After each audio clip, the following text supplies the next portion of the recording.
Good evening all எல்லாருக்கும் மாலை நேர வணக்கம்.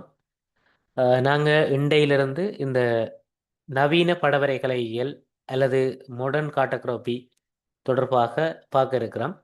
அப்போ இன்றைக்கு முதலாவது வகுப்பு. இந்த வகுப்பை பொறுத்த வரைக்கும் எங்களுக்கு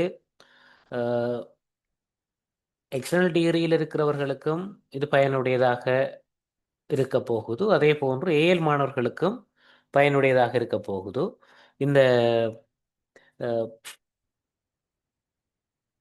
பாஸ்ட் பேப்பர் பார்க்கக்குள்ள தான் எங்களுக்கு அவங்க ரெண்டு பேருக்கும் சின்ன சின்ன டிஃப்ரெண்ட் இருக்கும். அந்த டிஃப்ரெண்ட் அந்த நேரத்தில் மட்டும் கருத்தில் கொள்ளப்படும். பெரும்பாலும் இந்த விடயம் வந்து ரெண்டு பேருக்கும் ஒரே விடயம்தான்.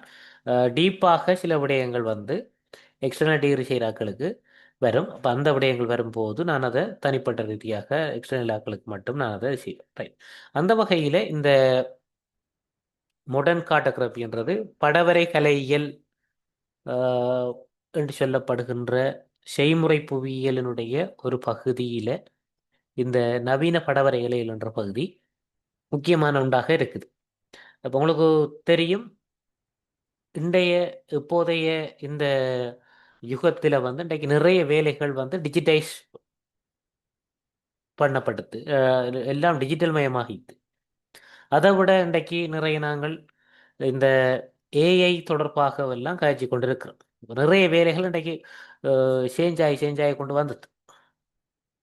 நாங்கள் சின்ன அளவில் செய்த விடயங்கள் அல்லது நாங்கள் வந்து மிகவும் கடினப்பட்ட விடயங்கள் எல்லாம் இன்றைக்கு மிக விரைவாக செய்யக்கூடிய ஒன்றாக வந்தது.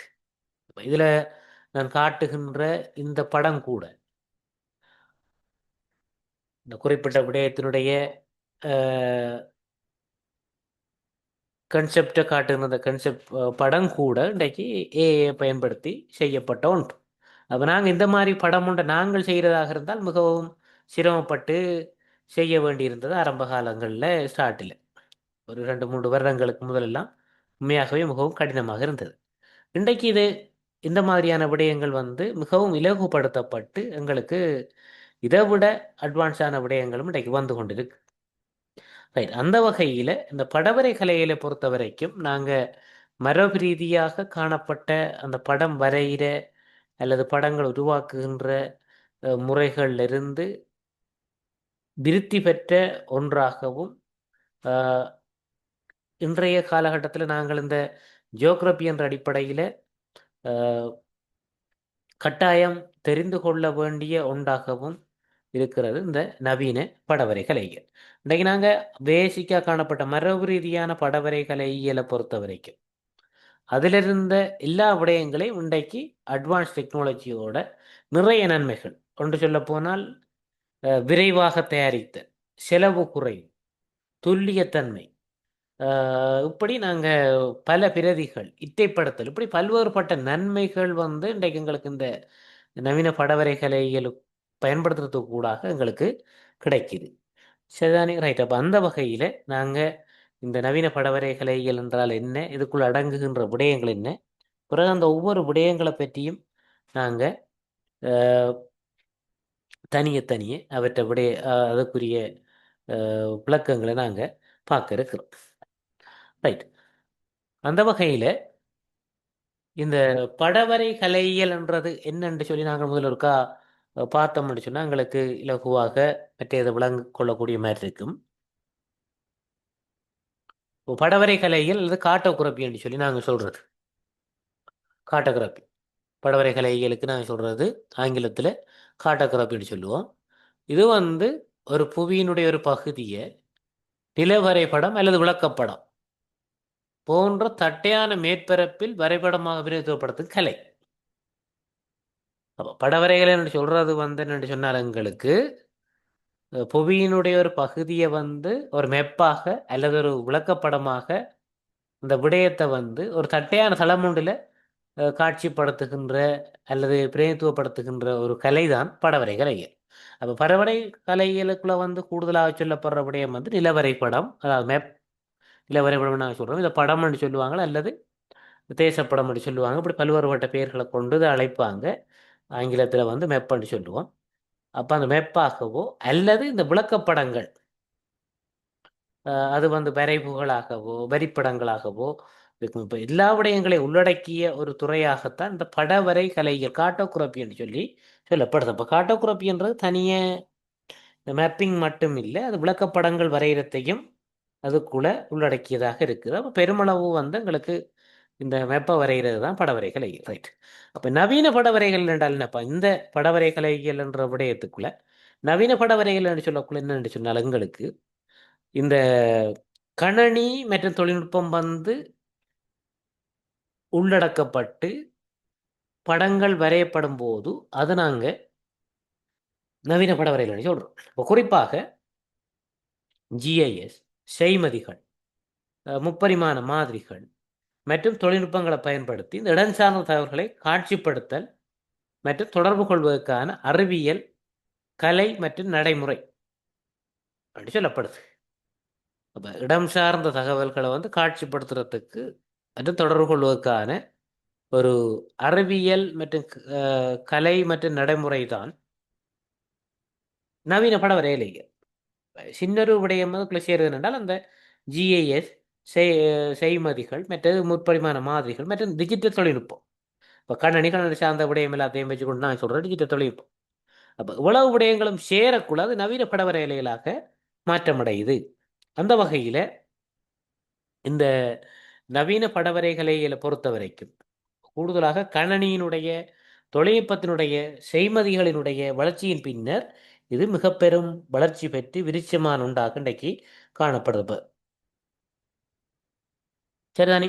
ரைட். அந்த வகையில் இந்த நவீன படவரைகலைகளை பொறுத்த வரைக்கும் எங்களுக்கு இந்த படவரைகலைகளில் மாற்றத்தை ஏற்படுத்தி இந்த நவீன விடயங்கள் என்று பார்த்தோம் என்றால் எங்களுக்கு முக்கியமாக 3 விடயங்கள் இதில் குறிப்பிடப்படுகின்றது.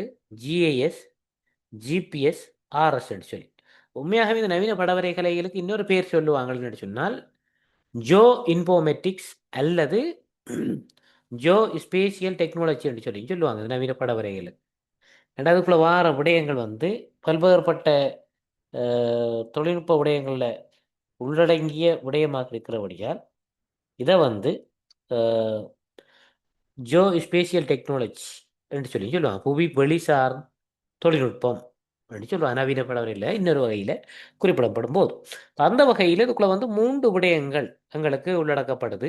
இந்த ஜிஐஎஸ்ன்றது, அடுத்தது ஜிபிஎஸ்ன்றது அல்ல ஜிபிஎஸ் பயில ஜிஎன்எஸ்எஸ் சொல்லியும் சொல்லுவாங்க. உயர்தர மாணவர்களை பொறுத்தவரை அந்த இடத்துல ஜிபிஎஸ் படிப்பார்கள். பொதுவாக தான் நாங்கள் ஜிஎன்எஸ்எஸ் சொல்லி சொல்லுவோம். ஒரு வழிகாட்டல் முறைமை. மற்ற ஆர்எஸ் சொல்லப்படுற தொலை உணர்வு.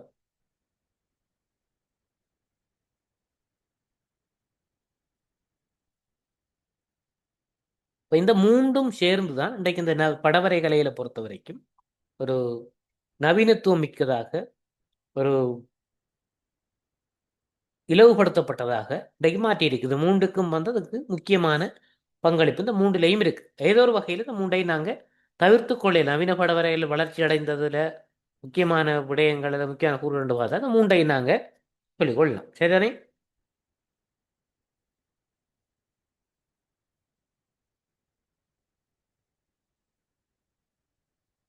பொதுவாக இந்த நவீன படவர நன்மைகள் அல்லது பயன்கள் என்று சொல்லி நாங்கள் முன்னுக்கே பார்க்குறோம். ஆனால் இதை பற்றி நாங்கள் விளங்கி கொண்டதுக்கு பிறகு நாங்கள் பார்க்கக்குள்ள இந்த நவீன படவரைகள்ன்றதால கிடைக்கிற நன்மைகளை நீங்கள் நிறைய லிஸ்ட் பண்ணக்கூடிய மாதிரி இருக்கும், உங்களுக்கு நிறைய சொல்லக்கூடிய மாதிரி இருக்கு. அந்த வகையில் பார்த்தீங்கன்னு சொன்னால் ஒன்று வந்து நாங்கள் இலகுவாக தயாரிக்க முடியும்ன்றது ஒரு விடயம். அப்போ இன்றைக்கு எப்படி எங்களுக்கு என்ற விஷயம் வந்து எந்த அளவுக்கு சில விடயங்களை இலகுவாக்கி இருக்குதோ, இப்போ சாதாரணமாக ஒரு கிராபிக்ஸ் டிசைனர் என்று சொல்லி நாங்கள் நிறைய கோர்ஸுகளை படிப்போம், ஃபோட்டோஷாப் அதுதான் சொல்லி. ஆனால் இன்றைக்கு வந்ததுக்கு பிறகு சாதாரணமாக ஒரு ஆங்கிலம் தெரிந்தவர், ஆங்கிலம்ன்றதுக்கு அப்பால் ஒரு அந்த கருத்துருவாக்கம் செய்ய தெரிந்தவரால் இலகுவாகவே அந்த ஒரு தனக்கு தேவையான ஒரு கிராபிக்ஸை வந்து அவரால் உருவாக்கி கொள்ளக்கூடிய மாதிரியான நிலை இருக்குது. முகநூலில் கூட நான் ஒருவரை பார்த்துருந்தேன், ஒரு விளம்பரம் ஒன்றுக்காக மற்ற ஒரு ஆளுக்கிட்ட கேட்டிருக்காரு. இவ்வளவு காலம் எடுக்கும், இவ்வளவு ரூபாய் செலவாகும் என்று சொல்லி. ஆனால் அந்த விளம்பரத்தை அதை விட சிறப்பாக ஒரு குறிப்பிட்ட ஒரு அரை மணித்தியாலத்துக்குள்ளே தான் தயாரித்ததாக ஒருவர் பதிவிட்டிருந்தார். அப்ப என்னன்னு சொன்னா, அந்த டெக்னாலஜின்றது வரும் பொழுது அதற்கு அதுல நாங்க ஒரு ஈடுபாடு காட்டுகின்ற போது அது வந்து இலகுவானதாக மாறும். அந்த வகையில இந்த படத்தினை தயாரிப்பது மிக இலகுவானதாக இருக்கும். ரைட், ஒன்று. ரெண்டாவது, நாங்க பொதுவாக என்னென்னு சொன்னோம்னா, மிக விரைவாக வேகமாக தயாரிக்கக்கூடியதாக இருத்தல். விரைவாக நாங்கள் தயாரிக்கலாம் ஒரு படம் தேவைன்னு சொன்னால் மிக விரைவாக தயாரிக்கக்கூடிய மாதிரி இருக்குது இந்த நவீன பட வரைகளில் வச்சுக்கொண்டு. அடுத்தது நாங்கள் பார்த்தோம் என்றால், இந்த தரவுகளை வந்து இட்டைப்படுத்துற இலகு. இட்டைப்படுத்துறேன்னா அப்டேட் பண்ணுறது. அப்போ சின்ன சின்ன மாற்றங்கள் இதுகள் ஒரு புதுசாக ரோட் ஒன்று போட்டிருந்தால் அப்படியான விடயங்களை எல்லாம் நாங்கள் சேர்க்கணுமாக இருந்தால் அது வந்து எங்களுக்கு இந்த நவீன படவரைகளை இலகுவானது. மற்ற இதில்ண்டா மிகவும் கஷ்டம். மல்லுக்கட்டி திருக்கணும். அப்படி அந்த அந்த படத்தை எடுத்து அதில் இருக்கிறதுல வந்து திரும்ப கீறி அதை திரும்ப அதில் இருக்கிற எழுத்து அந்த இதை வந்து அழிச்சு அதை செய்து கிட்டத்தட்ட அது கண்டு கொஞ்சம் நாள் எடுக்கும். அடுத்த வந்து தகவல்களை வந்து பிரித்தறிகிறது வேகமாகவும் இலகுவாகவும் பிரித்தறியக்கூடிய மாதிரி இருக்குன்னு சொல்லப்படுது. அப்போ டேட்டா வந்து வேறுபடுத்துறது.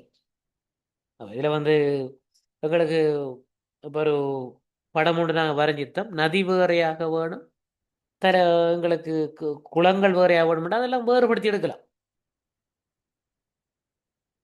அடுத்தது, கருப்பொருளுடன் தொடர்புடையதாக தனித்தனி படைகளாக படங்களை உருவாக்கும் திறன் கொண்டது. இப்போ நாங்கள் கையால் கீறுவோமாண்டா எல்லாம் ஒரே படத்திலே கீறி விட்டுருவோம். ஆனால் இந்த நவீன பட வரைகளை பொறுத்த வரைக்கும் தனித்தனி படைகளாக, ஆறுண்டா ஆறு ஒரு தனிப்படை, மலையண்டா மலை ஒரு தனிப்படை, விவசாய நிலம்ண்டா அது ஒரு தனிப்படை. அப்போ நாங்கள் வேறு வேறு லேயர்களாக படைகளாக உருவாக்கக்கூடிய திறன் உடையது. அடுத்தது, உருவாக்குகின்ற படங்களை வேற வேறத்தோடு தொடர்புபடுத்தி பயன்படுத்தக்கூடிய வசதி கொண்டது. அடுத்தது, பல்லூடகங்களுடன் தொடர்புபடுத்தக்கூடிய வசதி கொண்டது.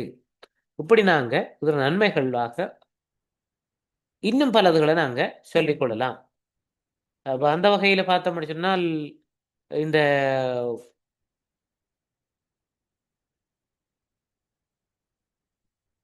பிரதியாக்கம் செய்வதற்கு வந்து இலகு. கீர்ண படமா இருந்தால் ஒரு படத்தை கீர்ண மாதிரி இன்னொரு படத்தையும் அவர் தான் கீறணும்.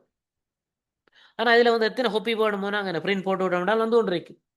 அப்போ அதொன்று ஈஸியா இருக்கு. மற்றது, முப்பரிமாண படங்கள் 3Dயில வந்து காட்டக்கூடிய மாதிரி இருக்கிறது. மற்றது, பகுப்பாய்வு செய்யறது வந்து இலகுவானது. லேயர் லேயர் அரைக்கிறபடியே எங்களுக்கு ஈஸி. அப்போ ஒரு தொடர்பு எதுக்கு இடையில் இருக்குன்றதை வழியா பார்த்துக்கொள்ளலாம். ஒன்றுக்கு மேலே எதுக்கு மேலே எது வரணும்ன்றதையும் பார்த்துக்கொள்ளலாம். நதிக்கு மேலே மலையா, மலைக்கு மேல் நதியான்றதையெல்லாம் நாங்கள் வழியா டிசைட் பண்ணலாம். அடுத்தது வந்து இந்த ஹியூமன் எரர்ஸ் சொல்லுவோம். அதாவது மானிட தவறுகள் வந்து குறைவாக இருக்கு. பெருமளவான தகவல்களை ஒரு ஒரு சின்ன ஒரு ஹார்ட் டிஸ்க்லேயே வச்சுக்கொள்ளக்கூடிய மாதிரி இருக்கு. படம் சொன்னாங்களுக்கு என்ன பெரிய அதுக்குன்ற ஒரு இடம் தேவை வீட்டில். ஆனால் இந்த இதை பொறுத்த வரைக்கும் எங்களுக்கு என்ன ஒரு சின்ன ஒரு மெமரி கார்டு ஒன்று இல்லை, அல்லது ஒரு எஸ்எஸ்டி கார்டு ஒன்று இல்லை, அல்லது ஒரு பென் டிரைவ்லேயே நாங்கள் வச்சுக்கொள்ளக்கூடிய மாதிரி இருக்கு. சரிதானே? ரைட். அப்போ இப்படி நாங்கள் பல்வேறுபட்ட விடயங்களை வந்து நாங்கள் இதுக்கு நன்மைகள் என்று சொல்லி சொல்லிக்கொள்ளலாம். இப்போ இதில் பயன்கள் அல்ல நன்மைகள் என்று சொல்லி. ரைட். இப்போ நாங்கள் பார்க்க போகிறோம் இந்த இதுகள ஒவ்வொன்ற வரைவிலக்கணம் உண்டா என்ன. பொதுவாக இதில் இருக்கிற விடயம் இதுதான். இப்போ ஒரு இந்த 3 விடயம் நாங்கள் பார்த்தனாங்க, ஜிஏ ஜிபிஎஸ் சொல்லி. இப்போ இதில் பொதுவாக நாங்கள் இருக்கிற கேள்விகள் அல்ல எழுபுனாக்கள் என்று சொல்லக்குள்ள இதண்டா என்ன அதில் வரைவிலக்கணம் ஒன்று வந்து அவற்றுடைய வரைவிலக்கணம். அடுத்தது வந்து கூறுகள். அப்ப இந்த 2 விடயமும் அடிப்படையாக வச்சுக்கொண்டு அந்த வினாக்கள் வந்து அடுத்ததாக வரும். கூறுகளுக்குள்ள வாரது தானே அங்கே மேலதிக வினாக்களாக வரும். அதுதானே? ரைட். அப்ப நாங்க இதுல வந்து இந்த புவியியல் தகவல் முறைமையை நாங்க விளங்கி கொள்றதாக இருந்தால்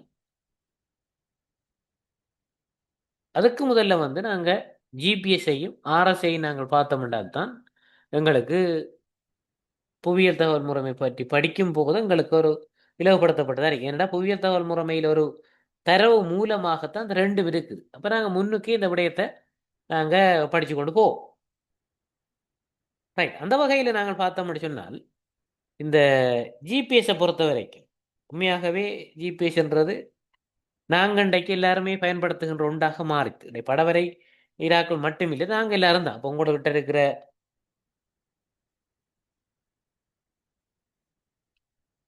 ஃபோன் எடுத்து பார்த்தீங்கன்னு சொன்னால் கூகுள் மேப் இருக்குதுன்னு சொன்னால் அந்த கூகுள் மேப்பில் வந்து நீங்கள் நிற்கிற சரியான இடத்தை வந்து காட்டுதுன்னு சொன்னால் அந்த இடத்தை காட்டுகின்ற பணியை செய்கிறது வந்து ஜிபிஎஸ். பிறகு நீங்கள் ஒரு இடத்தால் 2 இடங்களுக்கு இடையே நடந்து போகிறீங்களா, எவ்வளவு தூரம் போயிருக்கிறீங்கன்றதை காட்டுறது ஜிபிஎஸ். அப்போ எவ்வளவு பரப்பு நீங்கள் நடந்து வந்திருக்கிறீர்கள் காட்டுறது ஜிபிஎஸ். அப்போ இப்படி அந்த ஒரு இடத்தோட தொடர்புபடுத்தி அந்த இடம் காட்டுறது, மற்றது அந்த குறிப்பிட்ட பகுதிகளினுடைய தூரம், பரப்பு, திசை போன்றவற்றை காட்டுகின்ற செயற்பாடு இந்த ஜிபிஎஸ் அடிப்படையாக வச்சுக்கொண்டு நடக்கும். அந்த வகையில் நாங்கள் ஜிபிஎஸ் என்ன, அதனுடைய கூறுகள் என்ன, மேலதிகமாக அதில் வருகின்ற எளிவினாக்கள் என்னன்றதை நாங்கள் பார்க்க இருக்கிறோம். ரைட்.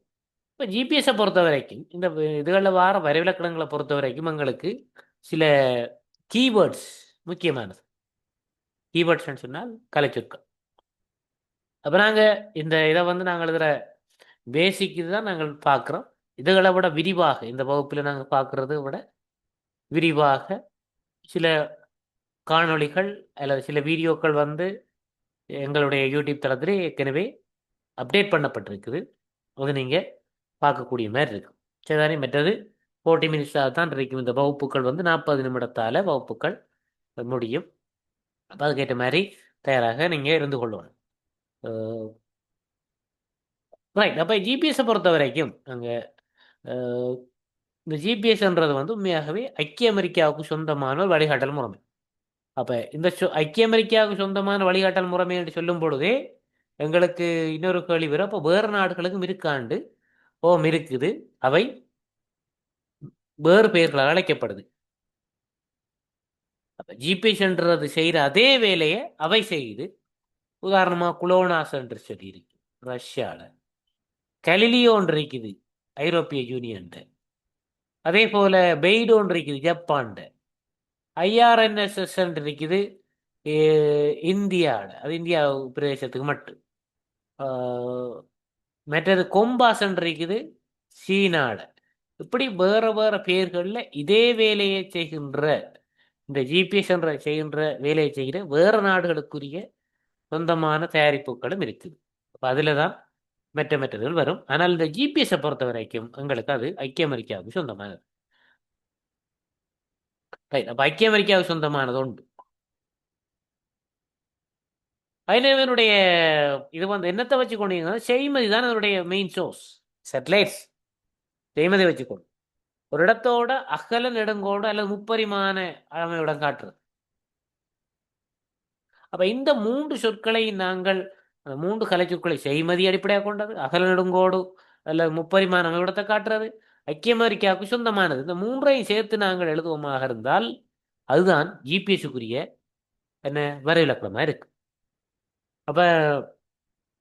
அப்போ இந்த 3 கீவேர்ட்ஸும் வந்து வரைவிலக்கணம் எழுதும் போது எங்களுக்கு வரும். செய்மதி அடிப்படையாக கொண்டு ஒரு இடத்தின் அகல நெடுங்கோட்டு உயர் அடிப்படையில் அமைவிடத்தை அல்லது நிலையத்தை காட்டுகின்ற ஐக்கிய அமெரிக்காவின் வழிகாட்டல் முறைமை, பூகோள இலேறி முறைமை அல்லது பூகோள இடநிலைப்படுத்தல் முறைமை, புவியிடங்காட்டி முறைமை, இப்படி பல்வேறுபட்ட பெயர்களாக நாங்கள் வைக்கலாம். அப்போ 3 முக்கியமான சொல் வந்து இதில் இருக்கு. செய்மதி என்ற விடயம், முப்பரிமாண அமைவிடம், ஐக்கிய அமெரிக்காவுக்கு சொந்தமான. அப்போ இந்த 3 சேரக்குள்ள எங்களுக்கு இந்த வரைவிலக்கணம் வரும். அப்போ வரைவிலக்கணம் வந்து இப்படித்தான் கீவேர்ட்ஸை வச்சு இங்கே பாடமாக்கி வச்சுக்கொள்ளணும். சரிதானே? அந்த வகையில் இந்த ஜிபிஎஸ்னுடைய கூறுகள், எல்லாத்தர கூறுகளும் பாரு. ஜிபிஎஸ் கூறுகள் வந்து 3 கூறுகள் தான் இருக்கு. ஒன்று விண்வெளி அல்லது செய்மதி பிரிவு. சரிதானே? விண்வெளி பிரிவு அல்லது செய்மதி பிரிவு. இந்த இடத்துல நான் விண்வெளி பிரிவுன்னு போடலாம். அடுத்த கட்டுப்பாட்டு பிரிவு, அடுத்த பயனர் பிரிவு. இந்த மூன்று கூறுகளாகத்தான் இந்த ஜிபிஎஸ் உடைய கூறுகள் எல்லாத்தையும் வந்து பிரிச்சிருக்கிறாங்க. சரிதானே? ரைட்.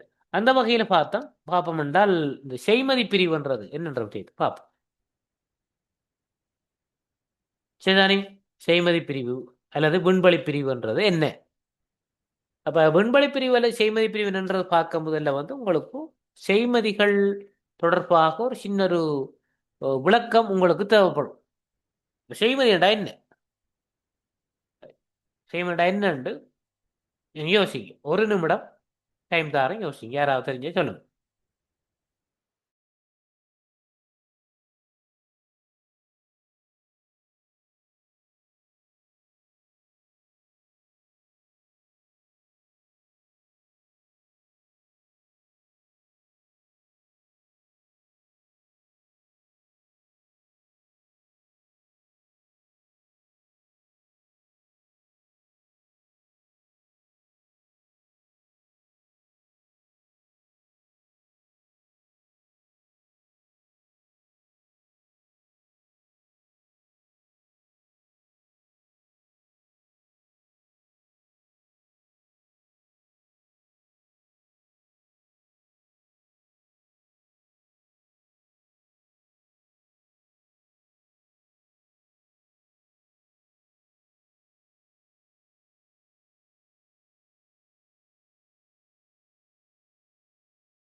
ரைட். செய்மதி என்றா என்னண்டு பார்த்தீங்களா?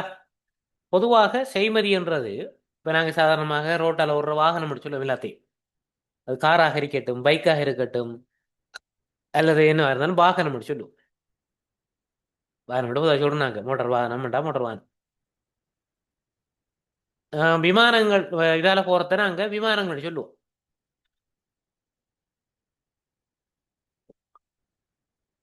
அதுல யுத்த விமானம், போக்குவரத்து விமானம் பல்வேறுபட்டதுகள் இருக்கு. அதே போல இந்த விண்வெளியில ஓடக்கூடிய அல்லது விண்வெளியில இயங்கக்கூடிய அந்த வாகனங்களுக்குரிய பேர் தான் செய்மதிகள். நம்ம செய்மதியை பார்த்தீங்கன்னா சாதாரணமாக எங்களுக்கு ஒரு இப்படி ஒரு உருண்டையான ஒரு பகுதி இருக்கும். ரெண்டு சிறகுகள் இருக்கு. அப்ப இந்த ரெண்டு சிறகுகளும் வந்து என்னவாக இருக்க போன்றால் சூரிய சூரிய கலங்கள் பொருத்தப்பட்டதா இருக்கு. உள்ளுக்குள்ளார் வந்து முக்கியமான அந்த பாகங்கள் இருக்கு வெஹிக்கிள். அந்த வெஹிக்கிள் என்ன நோக்கத்துக்காக பயன்படுத்தப்படுதோ அதை அந்த பெயர் கொண்ட செய்மதிகளாக சொல்லுவாங்க. அப்ப பல்வேறுபட்ட செய்மதிகள் இன்றைக்கு விண்வெளியில் இருக்கு. பல்வேறு நோக்கத்துகளுக்காக இருக்கு. தொடர்பாடல், போக்குவரத்து, யுத்த நடவடிக்கைகள், மற்றது இந்த ஜிபிஎஸ், இது காலநிலை அவதானிப்பு, படம், ரிமோட் சென்சிங், இப்படி பல்வேறு இருக்கு. அந்த ஜிபிஎஸ் செய்மதின்றது பூமிக்கு இந்த ஜிபிஎஸ் கருவிகள் இயங்குறதுக்காக, ஜிபிஎஸ் என்ற ஃபங்க்ஷன் இயங்குறதுக்காக சைகைகளை பரிமாறிக்கொள்கின்ற செய்மதிகள் தான் ஜிபிஎஸ் செய்மதிகள் சொல்லப்படுது. இதுதானே? ரைட். அப்ப பார்த்தோம்னு சொன்னால் அதுக்கு பூகோள நிலையறை முறைமையில் பயனர்களுக்கு சைகைகளை அனுப்புகின்ற செய்மதிகளின் தொகுதியே விண்வெளி பிரிவு என அழைக்கப்படுகின்றது. அப்ப இந்த விண்வெளி பிரிவை பொறுத்த வரைக்கும் ஐக்கிய அமெரிக்காவினுடைய பாதுகாப்பு திணைக்களத்துக்கு கீழே தான் இந்த ஜிபிஎஸ் செய்மதிகள் வந்து அதோட கண்ட்ரோலில் தான் அவை இருக்கு. அந்த வகையில் பெரும்பாலும் 24 செய்மதிகள் வந்து எங்களுக்கு இந்த விண்வெளியில வந்து ஜிபிஎஸ்ஸுக்காக இந்த நேரம் கிடைக்கக்கூடிய மாதிரி இருக்குது. அந்த வகையில் 24 செய்மதிகள் இந்த நேரம் கிடைக்கும். 31 செய்மதிகளுக்கிட்ட அங்கே வந்து இயங்கு நிலை இருக்குது. ஆனால் 24 செய்மதிகள்ன்ற செயற்பாடு எங்களுக்கு கிடைச்சி கொண்டு இருக்கு. அப்போ மொத்தம் 24 செய்மதிகள் அங்கே இருக்குது, இயங்கிக் கொண்டிருக்குது. 31 செய்மதிகள் வந்து மொத்தமாக இருக்குது. அதாவது மற்ற இதுகள் வந்து கவர் பண்ணுறதுக்கு இப்போ ஏதாவது டேமேஜ் ஆகும் என்றால் வேறு போய் அந்த அந்த இடத்துல வந்து வேறு போய் சேர்ந்து கொள்வார். மற்ற அந்த வயல வந்து மற்றாக்கள் இருக்கிறாங்க. 6-7 செய்மதிகள் இருக்குது. ரைட். அப்போ இந்த செய்மதிகள் வந்து எவ்வளவு உயரத்தில் இருக்குன்னு நாங்கள் பார்த்தோம்னு சொன்னால் ஒவ்வொன்றும் 20,200 கிலோமீட்டர் உயரம், கிட்டத்தட்ட 12,550 மைல்கள் இருக்கு. அப்போ இதை வந்து எங்களுக்கு சில பேர் வந்து 22,000 என்று சொல்லி எடுக்கிறோம். 22,000 இல்லை, 20,200 தான் அது சரியான விடை. சரிதானே?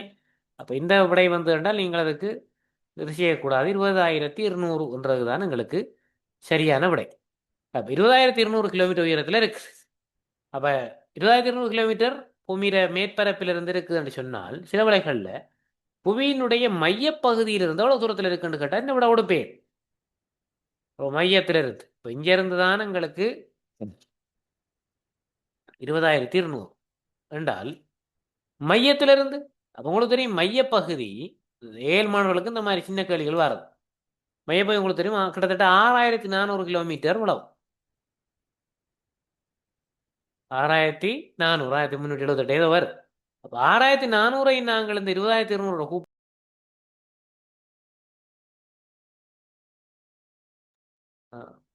ரைட். இடையில சிக்னல் வந்து கொஞ்சம் போய் வருது மழை என்றபடியால். ரைட். அப்போ 20,000 நாங்கள் பார்த்தோம் 20,200.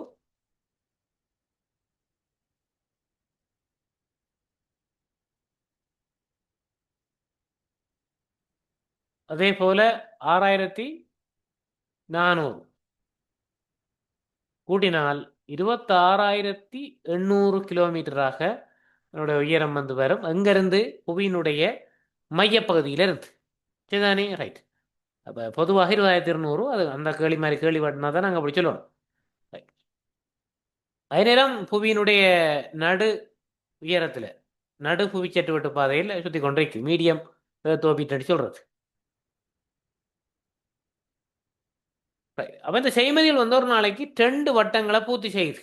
ஒரு நாளைக்கு 2 அதை சுற்றி வருது. 12 மணி நேரத்துக்கு கொண்டு என்ற அடிப்படையில் இயங்குது. அதே நேரம் ஒரு மணித்தியாலத்துக்கு 7,000 மைல் வேகத்திலேயும் இது பயணிக்கிறது சொல்லப்படுது. 7,000 மைல் வேகத்தில் இது பயணிக்குது. இந்த ஜிபிஎஸ் சேட்டலைட்டை பொறுத்த வரைக்கும் சூரிய சக்தி தான் நினைக்கிறேன். சூரிய சக்தி மூலம் தான் உங்களுக்கு தெரியும். வளிமண்டலத்துக்கு மேலே விண்வெளிக்கு போனால் சூரியன் வந்து எங்களுக்கு கிடைக்கும். 24 மணி நேரத்தில் வந்து 12 மணி நேரமாக எங்களுக்கு கிடைக்கும்.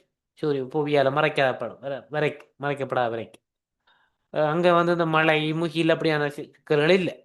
அந்த வகையில் சூரிய சக்தி மூலம் தான் இவை இயங்குற மாதிரி இருக்குது. இதில் இருக்கிற ஒரு மின்கலம் ஒரு பேட்டரி தான் வந்து சூரிய சக்தியை சேமித்து அது இல்லாத நேரத்தில் கொடுக்குற வேலையை செய்யும். அடுத்தது பார்த்தீங்கன்னு சொன்னால் இந்த செய்மதிகள் எல்லாம் வந்து சரியான பாதையில பயணிக்கிறதுக்காக செய்மதிகளில் வந்து ஒரு ராக்கெட் பூஸ்டர் முன்தள்ளும் ஏவுகணைகள் என்று சொல்றது அது வந்து இணைக்கப்பட்டிருக்கு ஒவ்வொரு செய்மதிகள்லையும். சரிதானே?